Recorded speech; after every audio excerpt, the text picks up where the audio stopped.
Berawal dari eksperimen, saudara ibu rumah tangga di Makassar berhasil menciptakan pewarna hijab dari sampah organik rumahan. Menariknya, kreasi hijab miliknya bahkan mampu menembus pasar global. Berbekal ilmu sains dan kemampuan melukis, Tiara membangun usaha hijab miliknya dari rumah di Jalan Korban 40.000 jiwa Makassar. Tak hanya itu, Tiara juga membuat inovasi pewarna kain dari sampah organik. Hijab kreasinya menggunakan pewarna dari bahan alami seperti kulit pisang, mangga, dan sari rumput laut. Dari sampah organik jadi pewarna utama untuk melukis pola mulai dari kapal pinisi, bunga, aksara lontar, hingga motif kupu-kupu. Menghasilkan pewarna dari bahan organik, bahan utama harus dikeringkan di bawah sinar matahari sebelum diolah. Setelah diracik dan diaplikasikan ke kain, akan menghasilkan warna yang diinginkan.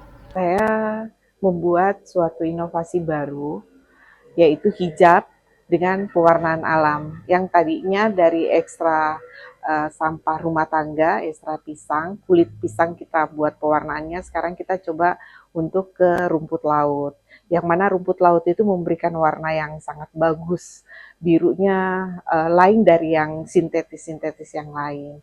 Dan alhamdulillah dari pewarnaan itu kami mendapatkan beberapa buyer dan sudah ekspor menjadi 1.000 pieces. Warna-warna yang dihasilkan apa saja itu? Jadi warna ini yang kita buat ini adalah pertama warna alam itu seperti biru dari rumput laut. Kemudian ini ekstrak pisang, kulit pisang. Cuman karena untuk mendapatkan warna ini kita coba kawinkan warna antara warna rumput laut dengan pisang, dan yang getah-getah ini adalah getah buah dari daun kersen.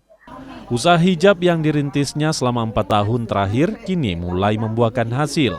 Selain pasar lokal, kreasi hijab dan baju miliknya juga menyasar Malaysia dan India. Binaan kami mulai dari tahun 2023 menjadi binaan kami karena kami melihat potensi yang sangat besar di hijab seni ini, karena produknya dari bahan-bahan alami secara tidak langsung memperkenalkan wastra-wastra Sulawesi Selatan ke mancanegara. Terus pendampingannya seperti apa sih, Kak? Nah, pendampingannya tentunya kami asistensi dari bidang ekspor, mulai memperkenalkan bagaimana kualitas produk untuk diekspor ke negara mana saja berpotensi untuk memperkenalkan produknya ini. Nah, terakhir di tahun ini hijab seni berhasil ekspor ke India sebanyak 1.000 pieces jilbab dengan khas motif Sulawesi Selatan. Satu lembar hijab lukis organik Tiara dijual seharga Rp200.000. Setelah India dan Malaysia, Tiara kini menyasar pasar Australia. Nila Rustam, Kompas TV Makassar, Sulawesi Selatan.